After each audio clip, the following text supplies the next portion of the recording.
भगवान श्री कृष्ण जब माता देवकी और पिता वसुदेव को कंस के चंगुल से छुड़ाने गए तब उनकी उम्र 14 वर्ष थी। उनकी माता ने उनसे पूछा कि बेटा तुम तो भगवान हो, तो तुम हमें पहले ही कंस के चंगुल से छुड़ा सकते थे, इतनी देर क्यों कर दी?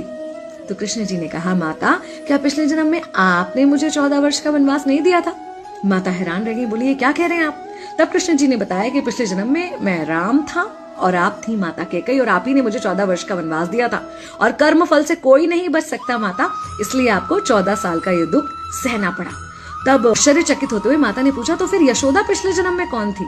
कृष्ण जी ने बताया, वो थी माता कौशल्या, जो 14 साल तक अपने पुत्र से अलग रही थी। उन्होंने उस दुख को सहा था, इसलिए इस जन्म में 14 साल मैं उनके पास रहा और मेरे साथ रहने का, माता और पुत्र के प्रेम का सुख उन्हें मिला।